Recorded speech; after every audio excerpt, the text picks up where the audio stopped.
আমরা আশা করছি যে ভুটানের প্রাইম মিনিস্টার, থাইল্যান্ডের প্রাইম মিনিস্টার, তাদের সাথে একটা মিটিং এর আমরা এটা অন্তত নিশ্চিত হয়ে গেছে যে এদের সাথে হবে। বিমস্টেক তো আপনি জানেন এটা বে অফ বেঙ্গলকে ঘিরে একটা যে রিজিওনাল একটা গ্রুপ, এবং এই গ্রুপের যথেষ্ট পটেনশিয়াল আছে, কিন্তু যেটা হলো যে মোর দেন 2 ডিকেডসের পরেও সেই পটেনশিয়ালটা আমরা আসলে অ্যাচিভ করতে পারিনি, বা এটা আমরা যেটা অন্যান্য আসিয়ানের ক্ষেত্রে যেটা দেখা গেছে।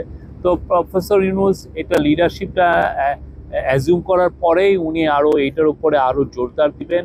উনি কিন্তু বারবার বলছেন, উনি ইন্টারিম গভর্নমেন্টের প্রধান হওয়ার পরের থেকে বলছেন যে আমাদের আশেপাশে যে রিজিওনাল যে গ্রুপ আছে, সার্ক আছে, বিমস্টেক আছে, এগুলোকে যে করেই হোক রিভাইভ করতে হবে এবং রিভাইটালাইজ করতে হবে, যাতে করে বাংলাদেশ তার কথাগুলো বাংলাদেশের এই রিজিওনাল কোঅপারেশনের ফ্রেমওয়ার্কে যাতে তার কথাগুলো সবাইকে বলতে পারে, তাদের সাথে আরও ট্রেড এবং ইনভেস্টমেন্ট এবং অন্যান্য যে পিপল টু পিপল কোঅপারেশনগুলো যেন আরও সুদৃঢ় হয়।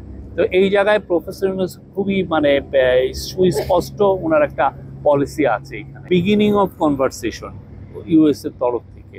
তো আর আমরা এটা যাচাই বাছাই করছি এবং সে অনুযায়ী এমন আমরা মুভগুলো নিচ্ছি যেটার কারণে আমাদের সাথে ইউএস এর আমরা মনে করি যে সামনে সুসম্পর্ক আরও দৃঢ় হবে, এবং এমন একটা আমরা এই বিষয়টা নিয়ে আমাদের কথাবার্তা, বা আমরা তাদের সাথে এমন একটা সলিউশনে যাব যেটা দুই পক্ষের জন্যই উইন উইন হয়, ইউএস এর জন্য উইন উইন হয়, আমাদের জন্য উইন উইন হয়। We are studying it since it is negotiable. We will negotiate and I am sure we can draft out the best deal.